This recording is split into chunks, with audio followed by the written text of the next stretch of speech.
Right, you are live. Thank you. Thank you. Hi, everyone. Morning. Good morning. Today we are going to talk about iBuyers, hot topic in our market, but not as scary as it seems. I know we're hearing so much about iBuyers, so I just wanted to kind of, it's a general overview, and the challenge with this training is that there are a ton of iBuyers up there, and they shift and they sell their companies, they change names, they change terms. So today we're going to talk about the basic steps for overcoming the iBuyer challenge, and then talk a little bit about how we can do our own homework as well. As always, you guys feel free to unmute at any time, ask questions, chime in. And I'm going to speak generally about iBuyers and then use a few examples for some of those that we see most commonly in our market. So, concept of iBuyers.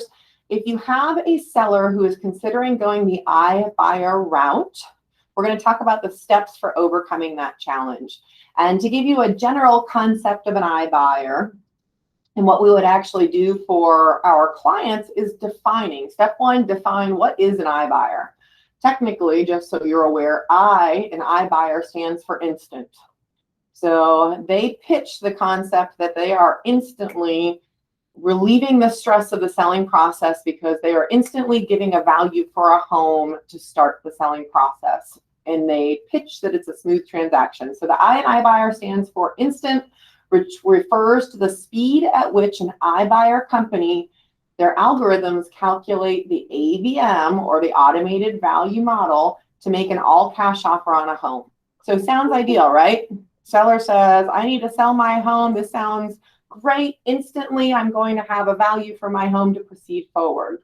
And if you're not familiar with AVM, we see this term if you're utilizing RPR. You guys see that the system will calculate values. It's statistically based computer program that can use real estate information such as comps, property characteristics, and price trends to provide a current estimate of market value.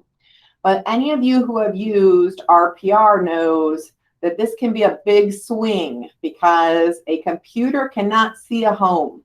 They can't evaluate a home the way we can. They don't know what's going on the inside of that home. They don't know that there are two different builders with completely different levels of finish out in a neighborhood. There's so much that that computer can't calculate that even in defining how an iBuyer works, we can start overcoming the challenge of a seller considering this option, because we can describe to them why we would never use AVM to establish a price. You know, I always tell sellers, I would never send you a CMA without seeing the home first, because I'd be doing you an injustice. So the first step in overcoming that iBuyer challenge is to describe the basics of how an iBuyer works, because I'm going to set the tone. That means they might give you that number up front, but they have to do further analysis of the home before they're actually going to offer that or pay you that amount of money. So it's a sales tactic up front. That makes sense? So that's my first opportunity. As I'm still in the process of defining iBuyers, I'm going to describe how the process works and how that can be a challenge for them down the road.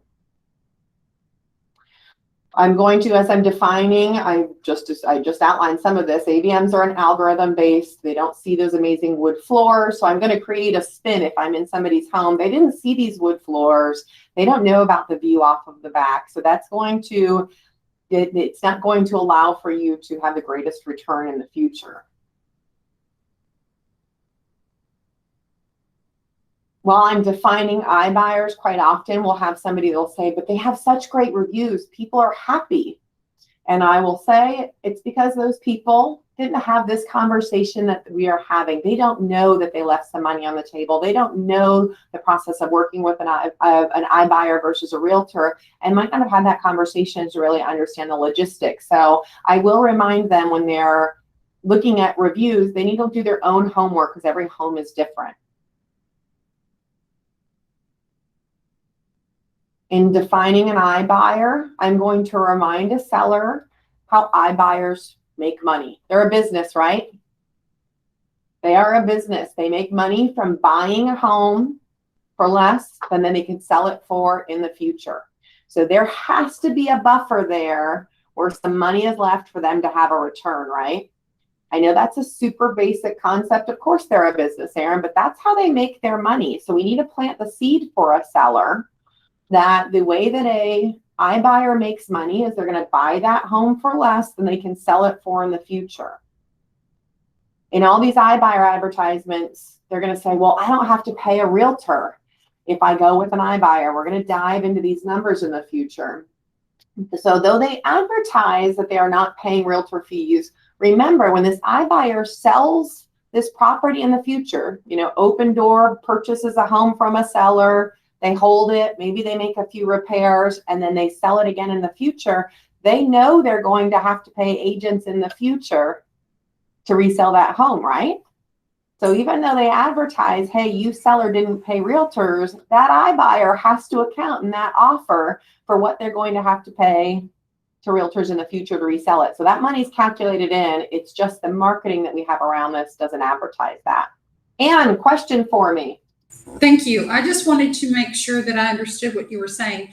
When they market to a seller, they take into consideration in their pricing the condition of the home. Well, so what happens, and I'll actually go through the steps of this process. I'll show you an example. And I went and pretended to sell my mom's house to Open Door, and I've done this with clients also.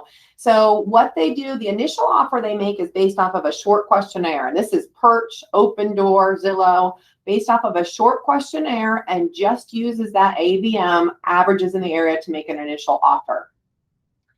The challenge is that offer then, that's their starting offer and what gets sellers excited, but then they're going to have a virtual tour with the seller through the home, and they can make adjustments to that initial offer.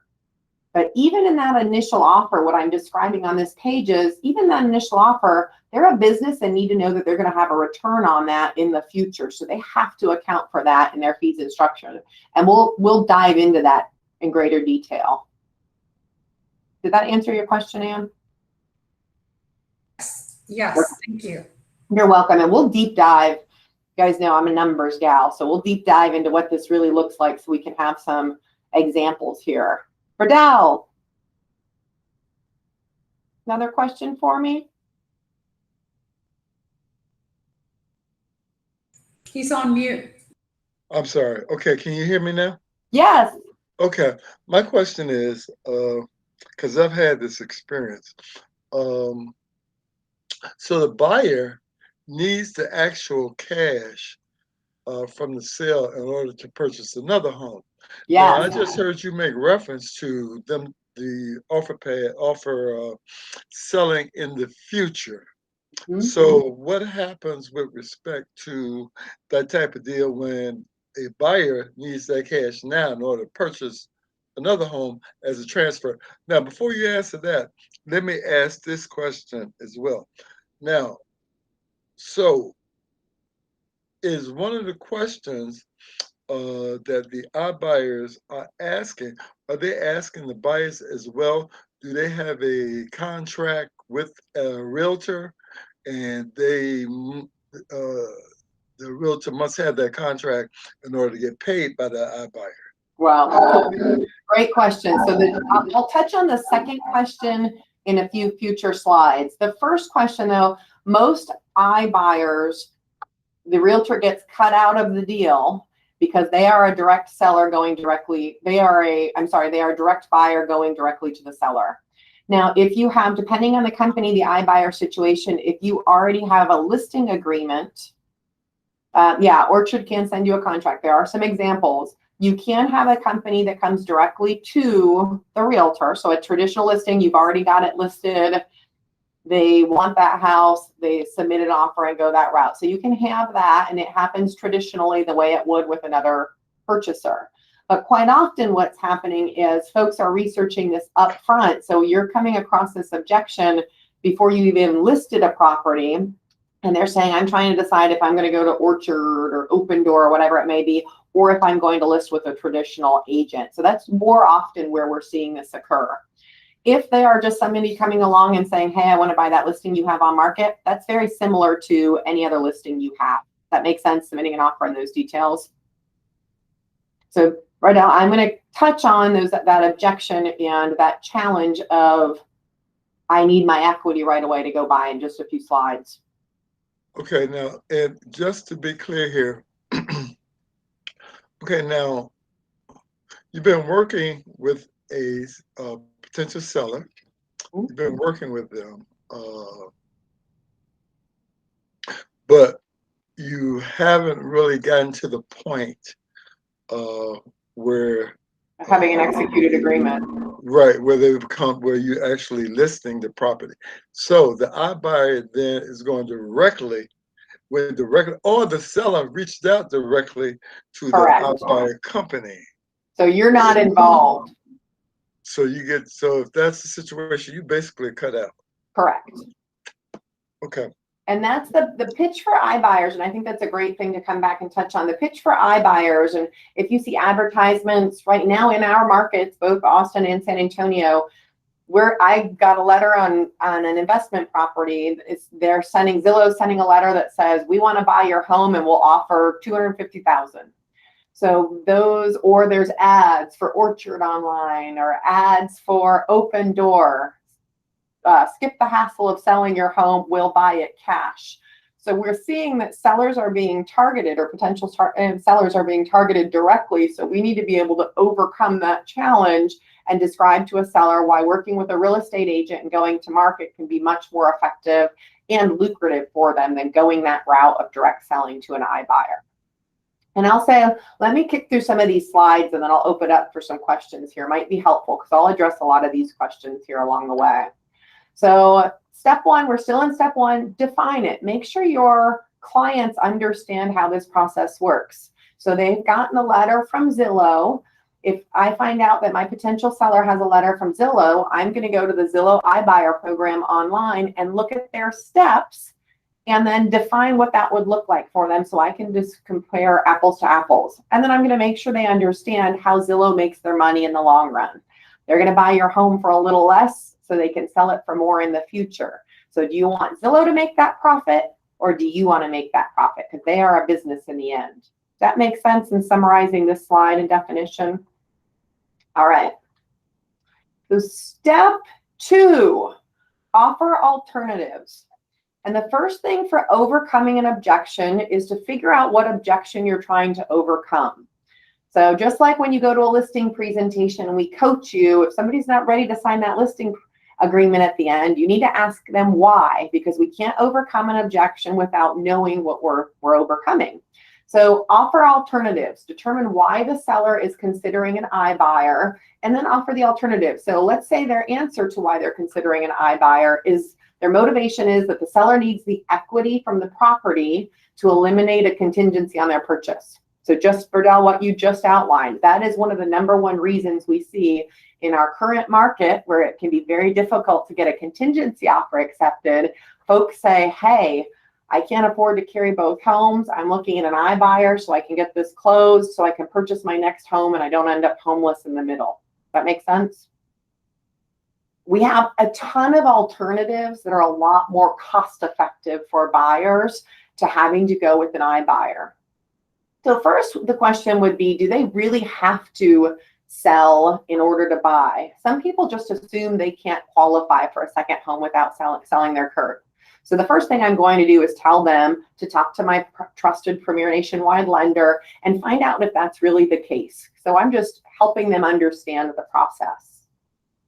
Then if they say, well, it's not the qualification, I qualify, however, we don't have the cash to put down, again, that's where my lender comes in handy because a lot of people have misconceptions about how much cash they need in order to purchase. So they might have an option that they can start out with an 80-20 loan, you know, mortgage 80% plus a secondary pull for that 20% and pay off that second loan once they sell their home. So my trusted lender can help me overcome some of those objections as well. Or they might have an option for borrowing from their personal investments. They might be able to pull from their 401k, for our military folks from their TSP. As a military folks can borrow from their TSP and pay themselves back, and there's very little, it's almost no cost to them. So there are some alternatives we can offer that make the iBuyer not even something we consider once we know it's not something we have to do. If they've been in their home for a while and they have some equity, they might consider a home equity loan or a home equity line of credit, where they're borrowing that equity they have out of their home to make that down payment and qualify for the new. They might qualify or be interested in a bridge loan. And on these slides, when I send them as a follow-up, where you see blue, I included links to definitions of some articles that I think have good definitions of each of these. Some of them go to lender websites. I'm not recommending the lender. I'm just recommending, I like that page that they have for a definition for this. Does that make sense? So bridge loans are short-term 6 to 1 year loans typically that allow somebody to carry their current home and gives them the cash. They're borrowing the cash for that down payment and they just pay it off once they sell that home and move into the new one, or and then they're in the new one. And then you guys know I'm a huge advocate for Knock and knock.com, which instantly eliminates the need for an iBuyer. They're an iBuyer themselves, but with a very different strategy. And I'll dive into Knock if we have time at the end, but I've got some information there. So my first overcoming objections, offering alternative, is if they just think they need the money or need to sell to buy, find out if that's actually the case and offer them some alternatives to an iBuyer where they're going to lose money.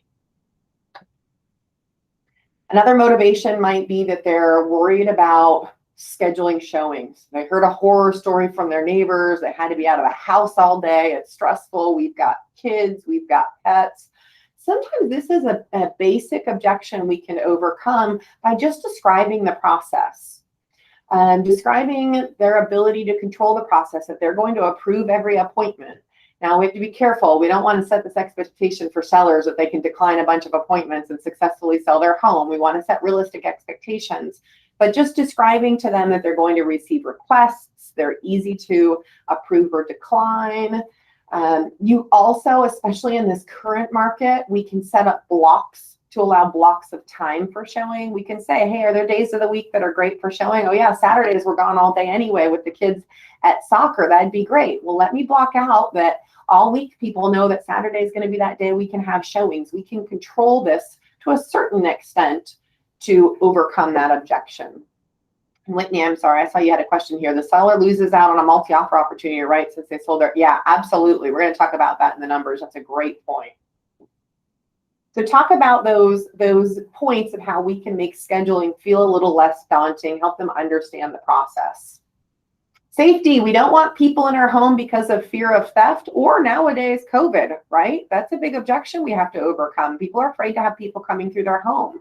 So asking the question why they're considering an iBuyer allows you to address these things, because sometimes we make assumptions, and if we ask the question directly, we can address them. So a couple of alternatives. If it's a safety problem, making sure they understand that we only use super lock boxes, so it's only a licensed real estate agent who's gone through background checks that can ever have access to their home is one option. And we can go one step further in describing that we can even have agent opens if you're willing to be there for all of those showings. And then we can also describe safety precautions that we can require masks, that we can set showing instructions in advance that make certain requirements for masks. We have J.B. Goodwin versions of signs that say this is a touchless showing. We've opened all closets for you so you can see, so we can minimize contact. We can offer sanitation before and after. There's a bunch of things that we can do here. For now. I'm not sure where this might necessarily fit within the scope of your presentation. But again, with iBuyers, now let me describe the situation and you get a better idea of the question. Well, oh, go ahead, Berta. Let me get a few slides in, and then that way, because we're gonna touch on quite a few topics, and then we can address your specific situation if I haven't addressed it already. Does that work okay? Okay, that's fine. Thanks. Okay, perfect. That way I can make sure it fits within the scope. I don't want to lose our steps of all overcoming objections here and finish this out before we address any specifics. And then the last one, another objection we hear is that the house just needs too much work. Erin, we'd like to sell. However, we had a new puppy last year. My team knows I'm on puppy mindset. The carpets are looking really bad. We meant to do this and this repair. So we can talk about listing price. We can set expectations for them, what we think we could list in current condition versus if we do a couple of those upgrades so they understand how much money they're leaving on the table. And knock.com is another example of how we can overcome that, because they can purchase their new home and Knock will actually give them money for those repairs on that listing to maximize their dollar. So another objection there that we need to know what we're working against in order to offer some alternatives to the iBuyer solution. That makes sense? Last one is iBuyers are offering more than your market recommendation. And that's happened to us a couple of times in the last couple of weeks. I think of even Beth, who was on this call. She got a CMA done for her home, and then she also got a letter from Zillow saying, we will offer you X number of dollars, and that number was higher. We're going to talk about this, and we're going to say work with a realtor. In the end, you'll actually make more, and we'll show you the numbers. So just realize that's a big part of what this presentation is going to be, is when those letters go out, again, they've not seen the home, they're working off of averages, and we're going to talk about the fees and things that actually reduce that number to something very different. So those are the big items, or the big motivations that we're seeing for people considering iBuyers, and then we need to learn how to overcome them. And we're going to dive into those numbers in a few minutes. Step 3, so step 1, we've set a definition. Step 2, we've offered alternatives. We've found their motivation, why are they considering an iBuyer, and then we've offered some planted the seed on alternatives. And quite often, those alternatives mean we don't even go further into this conversation. It's the end of the conversation, and we've already won that business. Step 3, if we need it, determine if you actually are competing against an iBuyer. So iBuyers send these mass letters to homes throughout the city, but when it comes to actually finding out if they would buy that home, there's a couple simple steps we can go and research. So let's say you have a listing presentation and the seller says, well, we're trying to figure out if we're going to go with you or if we're going to go with Open Door. One example I can give you, Open Door won't buy a home with a septic. So I can instantly know that somebody doesn't even qualify for Open Door if I know those basics. So you want to do the research. Every iBuyer has different qualifications for what they will consider. And I gave you a screenshot here of Open Door. You know, what will they even buy? And then I can go one step further if I want. And I have a snapshot in here you guys can use as an example of some of the most common iBuyers. So it's just a spreadsheet of the goods and the bads of some of these iBuyers. So just know you have this as a reference point in this presentation, because there are a ton of them out there. But step 4, if I've read the rules and it looks like my seller's home might qualify for an iBuyer, I'll actually go the next step and I'll plug their address in and go and answer the questions about the home to see if that's the case. And yes, you can do this for somebody else's home, because this is fact finding with that iBuyer. So my poor mom, I've tried to sell her house to Open Door 5 times now. Not really, I just use it as an example. So I just did this again. And these are the steps that I'm filling out as I'm going through these questions. This is an Open Door example. Is your home part of a homeowners association? Yes. Does your home belong to any of these types of communities, a gated community? In many areas in our market, they won't buy a home in a gated community. Don't know why, it doesn't make sense to me, but that might just mean that you don't qualify. And then answer the questions for that property. Again, I know septic right now, at least in San Antonio market, Open Door won't buy a property with a septic system. So as you answer these questions, you might find you're not actually competing, because that home isn't going to qualify for their iBuyer program anyway. So obviously that changes that whole conversation. That makes sense?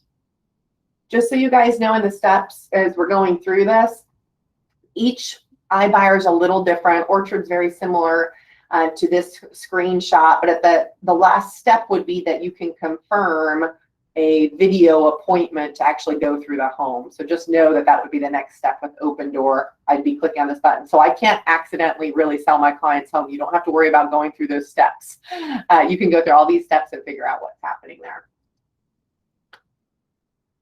I like going through this process for anybody who's considering. I did this with one of our agents that was competing. They weren't even competing once we went through it. Their home didn't qualify. They said that their home didn't fit their buying criteria at this time, and actually didn't give us a reason on that one. So then we could easily say, go ahead and try to fill it out on the app, and then the sellers found out for themselves that they didn't qualify. So that was an easy overcoming objection.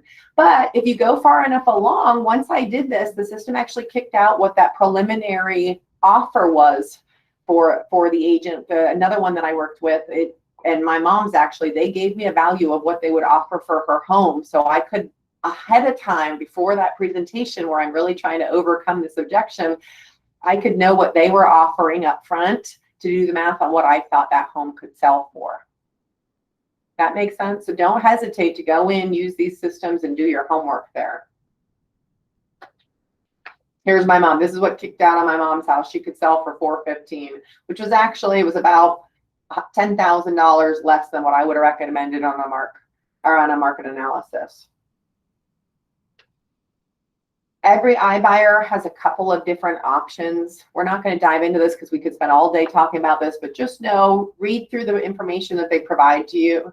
If you go through this, that iBuyers have different options that they'll buy instantly, or they might, like Open Door right now will give some money for improvements for them if they want to go to market. So there's a couple different variations of this out there. This is too much for a presentation, but I included it in case you guys wanted to go through, and we'll see what these steps might look like if your clients are going this process. So I included those, and I'll kind of skip through, and then they have the pros and cons. And then of course, they're selling their math on why it's better to go with their programs versus going with a traditional home sale and realtor. And then I'm going to show you guys why this is wrong. Remember, this is their sales strategy. Caroline. Hi, good morning.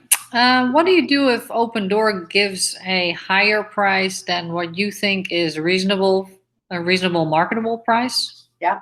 And I'm going to show you the math on that, because they quite often nowadays are giving some pretty high numbers for those prices. However, they have a bunch of fees that show up later in the process. This is actually a screenshot from a client Michael McCall was working with in our team, that they were considering Open Door, and their offer price, we recommended $325 as a list price. Their offer price was actually $335. But once we showed them what that would mean in the long run, I'm sorry, this was home value. We recommended $235. I'm using a wrong example. We recommended $235 as a list price. They offered $245. So this is a screenshot of what the seller finds out later on in the process. They find out, okay, yes, you did offer us $245. That's great. We're thinking about going that way. They advertise low closing costs, but there's still title policy incorporated in, so they're still going to see that. They don't tell you about repairs until later in the process, and I'm going to show you that number. On this, when this person got further along, their charge for repairs was $6,800. We know we're not normally, on an average home in the $245 range in the seller's market, our sellers aren't normally giving that much up in a repair. Then their Open Door service charge was 10.5% of the value of the home. So even though they say, hey, you're not having to pay realtor commissions, my realtor commissions are not that high. So they'll start out to get somebody excited at the beginning of the process. They'll start at a really high sales price, but once we describe to them those fees that are really associated with working with one of these iBuyers, they realize that they're not going to make as much money in the long run. Does that make sense? Yes, I do have some follow-up questions, but I'll wait until later. Okay. And probably after this slide, I'll jump into an example with another agent. So my next step, if you have to get to step 5, quite often we've eliminated iBuyers as an option by the time we get here. But if you get to step 5, actually do the math with them. So it's not just us giving a general concept of what might happen, that we can do the math and see what that convenience is going to cost them.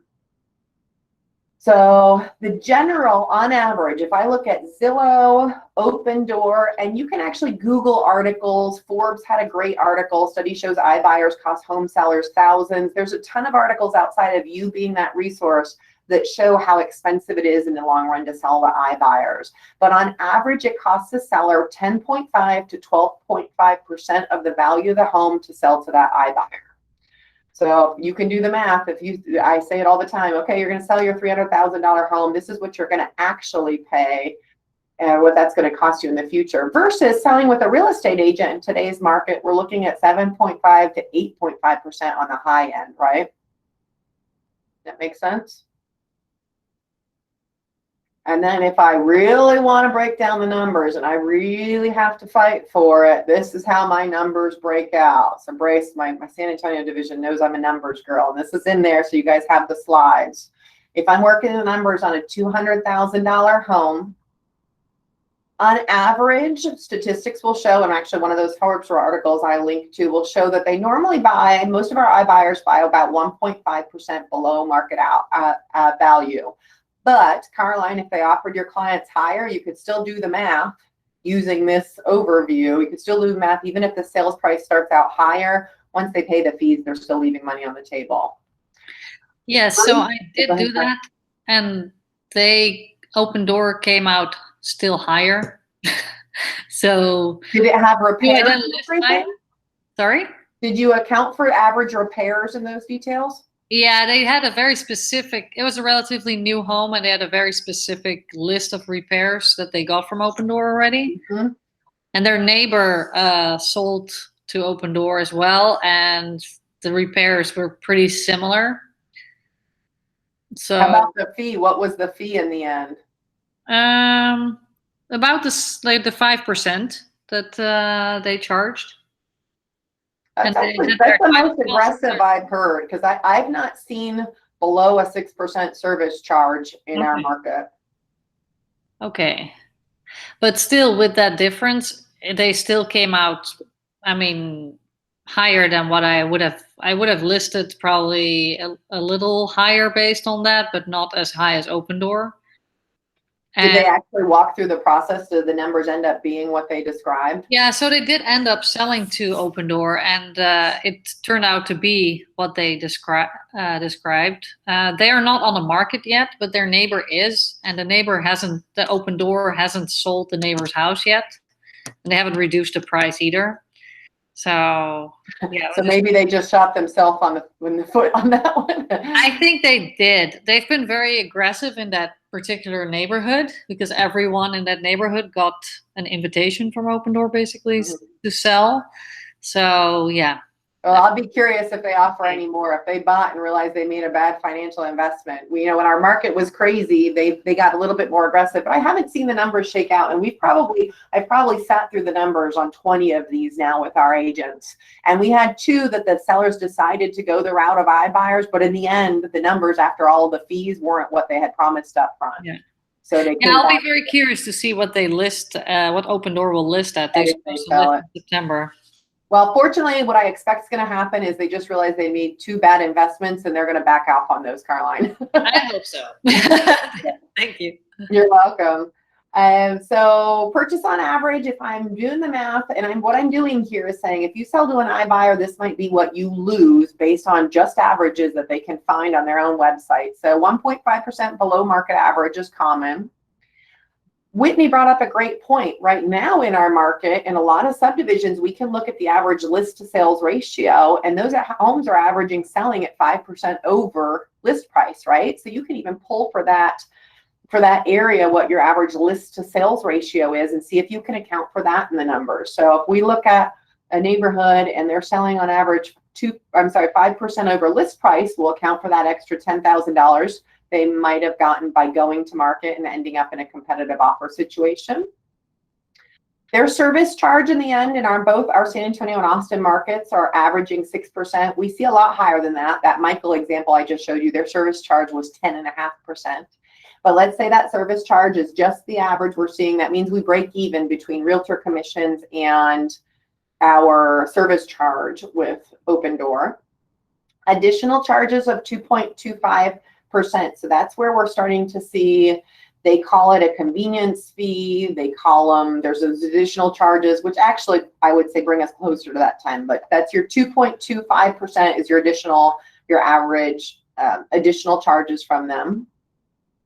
I will say if I pull averages and I'm being fair and give them a little bit of money back, we normally see that agents, whether it's a home warranty or something that got negotiated along the way, on a $200,000 home, we're normally giving the seller back about $720. So I actually pulled all these averages out of our MLS to come up with figures. And I'm being fair, giving Open Door a little bit money back.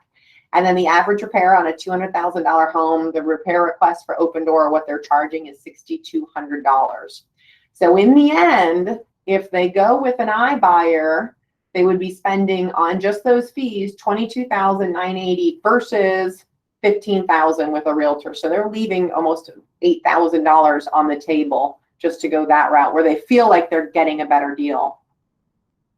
Swan, are sellers able to back out when they discover the real net? Yes, that's a really great question. I'll say my last step is I'm going to challenge you to go that option. But yes, sellers can actually, with all of these iBuyers to date that I've reviewed, so they want to make sure that they check this option, they can back out all the way up to closing once they find out all of these other fees. A lot of these iBuyers are just banking on that once somebody starts mentally spending that money, we know they're committed, the process is already along the way. Sometimes they just say, forget it, we'll leave the $8,000 on the table and move on. So the more we can educate them up front, the better we save them that stress in the long run. And I just doubled these numbers using the exact same averages. If somebody's selling a $400,000 home, their cost to go with Open Door would be $46,000 versus $30,000 with a realtor. So of course, the higher that price point, the more money they're leaving on the table. And you can look at a seller and say, is $15,000 worth that convenience? Or is that worth it to you to avoid showings, or whatever that motivation was to consider an iBuyer? If we put an actual figure on it, it makes it a lot more of an apples to apples for them. How are we feeling? I know the numbers can get squirrely on us. These are all in the presentation, so you guys have them. There are some great articles out there, and some of them you even find on the own iBuyers websites. They're pros and cons that you can pony off of. So I've left this in.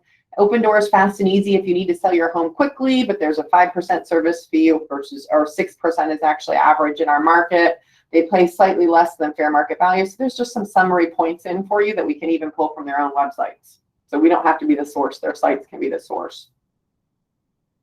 There are some great visuals out there. I'm working on a JV Goodwin version of this for you guys as well. But Austin title, Independence title has some great flyers. Again, our clients trust us, but maybe this is a new client you don't have a whole lot of relationship with. So the more you can provide tools that come from other sources to show them why iBuyers, why that business entity, how they make their money, the more it comes from somebody else versus just us, and we can justify our explanation. So I like having that tool. And then Swan, you led me right up to step 6. If I've gone through all of this and I still can't overcome those objections, consider listing to beat the iBuyer sale. So an iBuyer can back out if things don't shake out the way. So I encourage one of our agents to do this. I said, how much do you want the listing? Are you willing to recommend that the seller both explore both options? Get them to sign a listing agreement with you. Exclude, tell them right into the listing agreement that if for any reason Open Door makes a great offer they can't refuse, that you will allow them to sell the Open Door without a charge to you, but list the home. Because what we find happen, and we've done this twice with our team, what we find happen, we only have to show for 2 days, they get a great offer, and it's better than when Open Door was explaining, and I have apples to apples. So that's another alternative, because even if they start that Open Door process, once they start getting all those additional numbers that roll in as they go through the process, our offer looks really good. You just have to be careful. Of course, they can't accept an offer if they're still going the Open Door route. That they have to make that decision. Once we get that really appealing offer, they're now deciding, are you going with this offer or are you going that Open Door route? But that's your final Hail Mary there. Okay, I can't convince you with all my numbers and all this research not to go that route. Let's explore both options and see which ends up being a better deal for you. The Hail Mary. How are we feeling? Laura, question. Yes, hi. Okay, so I'm a former teacher and my husband is still a teacher. He went to school and this guy was like, so I understand this whole presentation was on listing, but this guy bought a house on a website that says Teacher Next Door. Mm-hmm. And I did a little research and I was just really confused about all that. And he's praising this Teacher Next Door because he had low closing costs. But I'm thinking he probably paid for that later. Will pay for that later. So, but he's going around the school, you know, promoting Teacher Next Door. So I don't know. What is Teacher Next Door? Is it a lender that's offering a discount, a kickback? Is it a realtor that's offering a kickback? It's some kind of iBuyer, or I don't know if I Do don't all know how to. homes in San Antonio qualify for it, or is it only specific homes that are advertised on the website? That's what I'm wondering. So I need to do some more investigation, but yeah, I mean, when there's a buyer going to next door, is it the same kind of numbers? Are they paying for it later? You're always going to have, that's a slightly different subject. If we're buying an iBuyer home, the iBuyer has incorporated, yes, a buyer can go just like any for sale buy or for purchase, just like any buyer can say, I just don't want to use a realtor, I'm going to go directly to the seller. That would be overcoming that objection. That's different than an iBuyer situation. If Open Door owns a home, any buyer can purchase from them, but you as a realtor can also represent a buyer going and purchasing an Open Door home. And we do quite often. We have a lot of agents. We've probably sold 10 Open Door homes this summer. So the process can work, and it's the same objection handling that you have if you have somebody come into an open house and say, I don't need a real estate agent, I'm going to buy on my own. So my overcoming objections there would be that seller's already incorporated a realtor's fee in because they don't know if that buyer is going to be represented or not. So either I'm earning a commission to protect you and make sure that you're best served in this purchase, or that business is keeping that money because they had to account for that commission either way when they set that price. Yeah. So that's closer to dealing FSBO or for buyer by owner, them doing it on their own versus an iBuyer. Because the iBuyer, when a buyer's buying it, works very similar to any other transaction. Okay. All right. Thank you. You're welcome. But with your situation, I wonder, and if you will, send me I know we text on it briefly, send me the link to the website and I can take a peek. Because Yeah, I'm not sure if that's just a realtor kickback program. Yeah. Okay. And that you have discount agents that say, if you buy a home with me, I'll give you 1% back. So that's a different type of objection handling that we might be looking at. Okay. I wonder if that's what's happening there. Yeah, I'll send it your way and maybe we can dig into it. That's good. Thank Kara, you're welcome. Erin, question for you. I know the proverbial crystal ball that none of us have, but do you think that iBuyers are here to stay?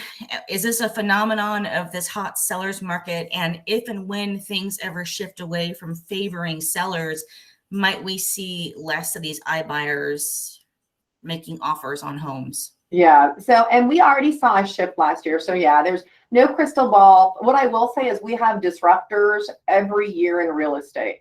There's some entity that comes along and says we're going to do it differently. We're going to cut the agent out.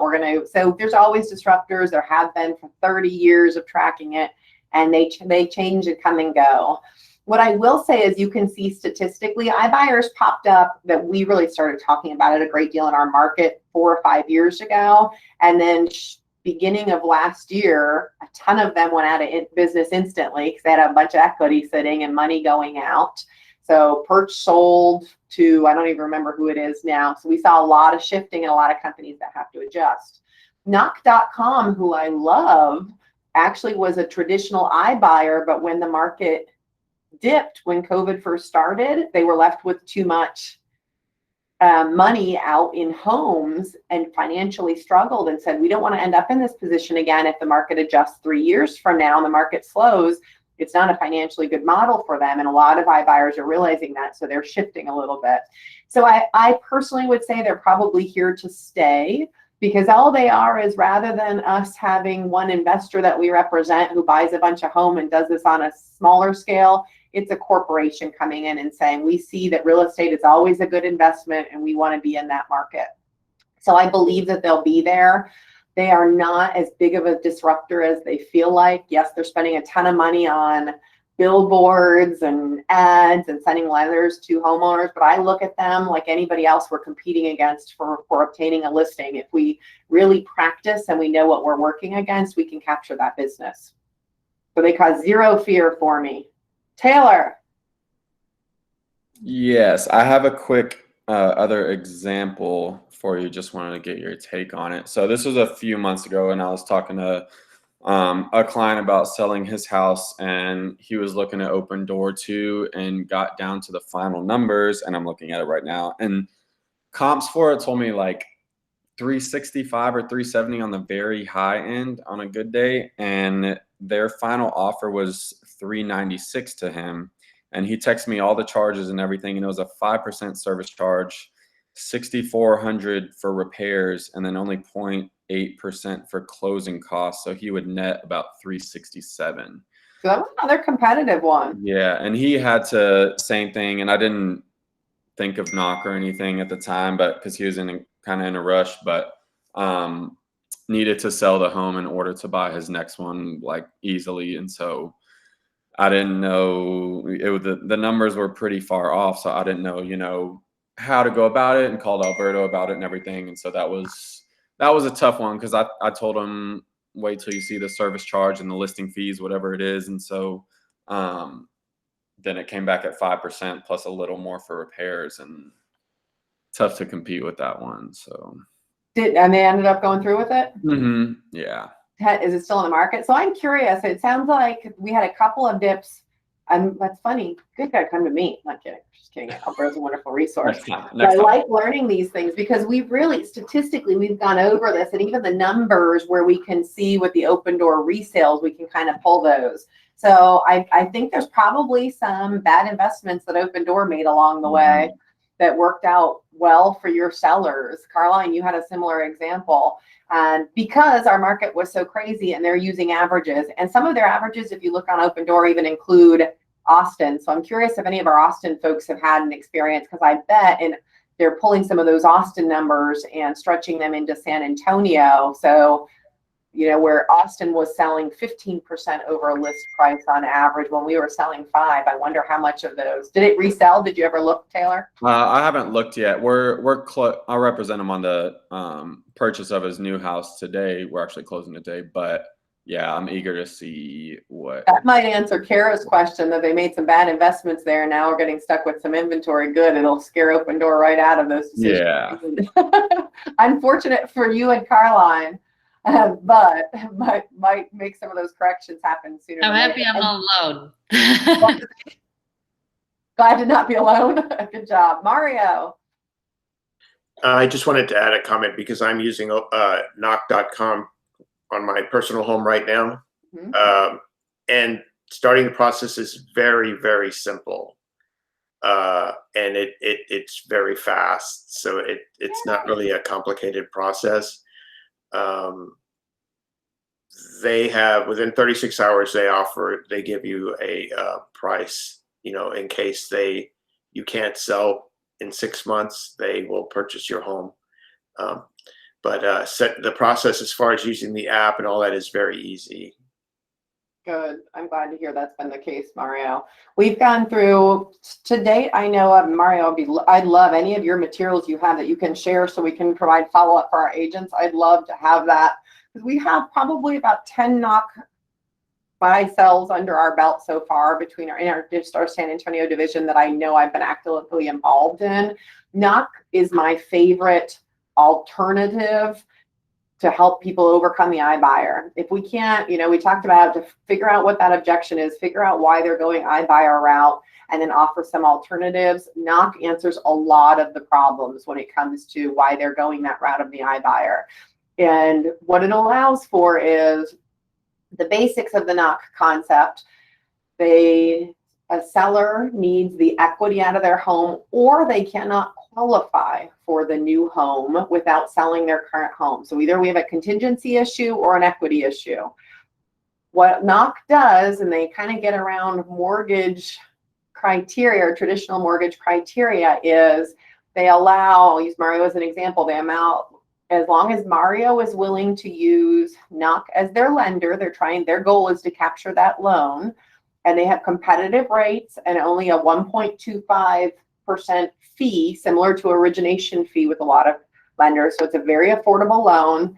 They allow that buyer to purchase the home, and the way they remove a contingency so they don't have to sell their home first is they make an offer on the current home that if it doesn't sell in 6 months, they will buy it.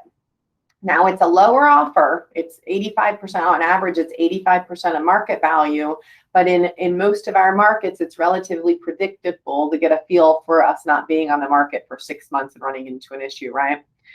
So allows our buyer to buy their home, move out of their existing home and into that new home and then sell their current home or list it right away, but it removes the contingency concern and gives them the cash to purchase. Mario, feel free to chime in if you want there. Yeah, that's exactly right. And right now I'm in the completing repairs on my old home, getting ready to list it. You know, you have 45 days after you close on the purchase of the new home to list the old home. And the realtor's not cut out of any of those deals. He's got, well, he is himself the realtor, but you can represent your buyer when they purchase the home, so you earn that buying commission. Plus, they sell their home. The seller sells their home just as they would have otherwise with you. So you as the agent are still capturing that 6% total. Mario, you can chime in if you want here. Any downsides of Knox? I've not heard any downsides of Knox. The fees aren't high. They've got competitive mortgage rates. Fees, closing cost fees are similar. Like I said, I'm in the middle of I haven't completed the whole process. So, we'll see how it all ends out on the selling the house side. The only negative thing, I guess, that I ran into as far as purchasing the new home is there was an issue with the lender not closing on time. But I know that since then they have a 30-day closing guarantee. Yeah. Wasn't in effect when I signed up with the service. So that 30-day closing guarantee, I think, would kind of address that concern. Perfect. And I'll say, unfortunately, we're dealing with that with lenders in general right now. So that's been part of our crazy market and slow appraisals and all of those things. So we are actually one of the preferred brokerages for Knox. So I know that we're not going to, they are an iBuyer, and I shared them as an example. They used to work just like Open Door did and realized that's not the best business practice for them for long term, and switched into these new roles. And I'm really excited about it. So you guys can actually reach out, get Knox qualified. JB Goodwin's a preferred brokerage for them, and you can take a course to learn how to utilize it and offer it to your clients. But this is my favorite way to get rid of, short of poor Taylor and Caroline's unique scenarios there, to get rid of those iBuyers being part of the conversation and really take care of our clients in the process. I missed some questions there. Courtney, has anyone ever on here had a buyer purchase a home from Open Door? Yes, Courtney, we've had tons of our agents have represented buyers purchasing from Open Door. Were they willing to negotiate on purchase price? They have, but they also, in certain situations, keep in mind they're a business. They're analyzing their losses. We've run into situations where they've said, nope, we're at our bottom line, we're leaving it there. But we've also been able to negotiate. One of our agents in San Antonio bought an Open Door home for herself, and on a $300,000 home, negotiated down about $15,000. So it's just like any other listing. It's going to depend on how long it's been on the market and competition. But yeah, if it's creeping there up on market, it might be one of those that they're willing to take a loss. I think there will be fewer or none if it becomes a buyer's market. Yeah, Swan, you're exactly, they have to analyze those risks that they have moving on. We're far from a buyer's market anytime soon, though, with our numbers. And what questions did I miss here? Anything?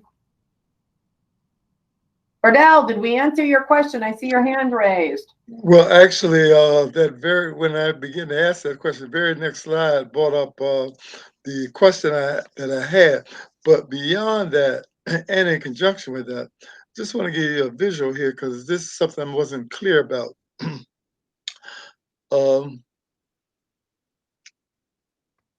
What I'm wondering is that the iBuyer homes, do they also, in conjunction with the offer they make, do they also come in, are those basically as is offers, and do they come in and evaluate your property with respect to making it marketable? And the reason I'm saying that is because this particular property I have in mind, this house needed painting and recarpeting and a lot of other stuff.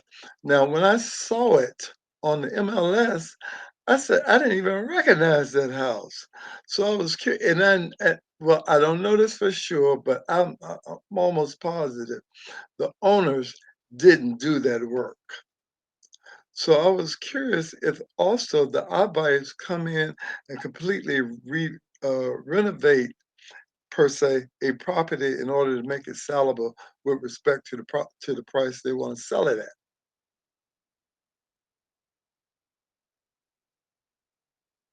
Hello? Hello? I think she's Person's frozen. frozen. There she is. Oh yeah, she'll be back in a minute.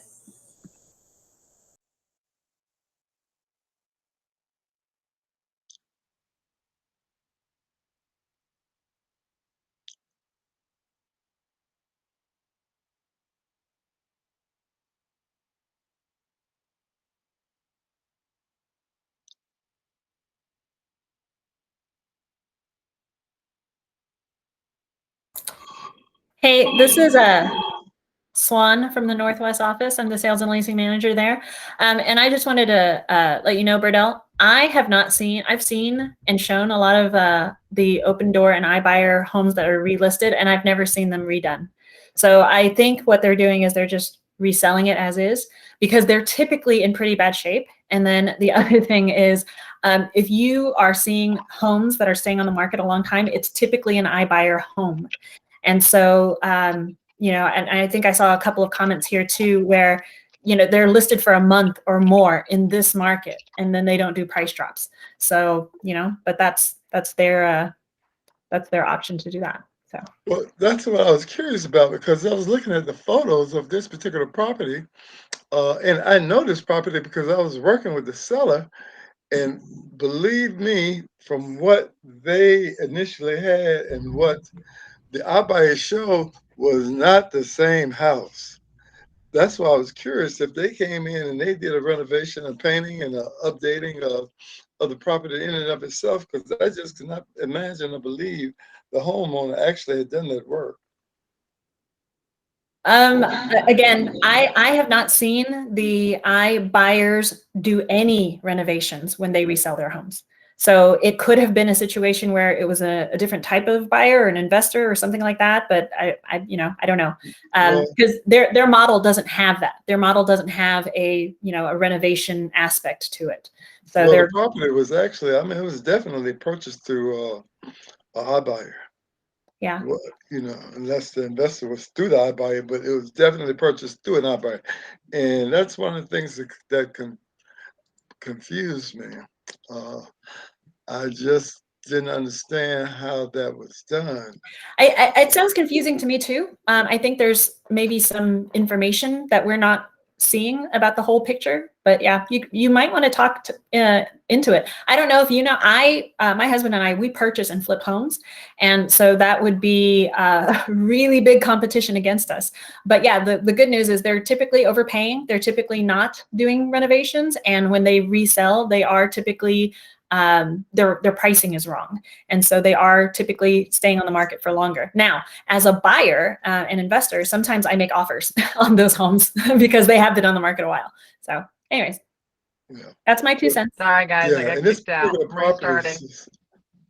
So, and I just want to let you know, Mr. I completely have enjoyed this presentation. I wish it came like 9 months ago when I was dealing with an iBuyer situation. I had no clue of all the things that you just indicated here now.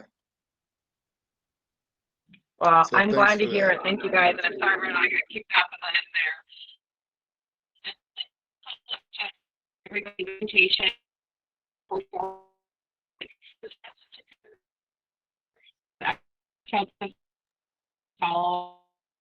I can barely understand. Erin, you're frozen again.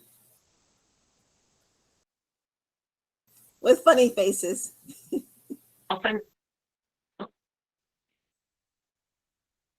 guys hear me okay? You're going in and out, and sometimes not at all. This presentation and access to all of this. Do you know what you're trying to No, we were saying that you were going in and out and you were frozen with the funny faces. Oh.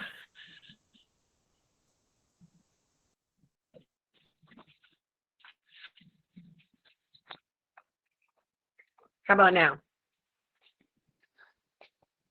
Every now and then, but you're a little better. Okay, I'll wrap it up and I'll send you guys have access to Still have connection issue, Erin. all the slides and I'll send you a shot. Thanks, Erin. Sounds good.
Yeah, it's 3. Oh, no, there you go.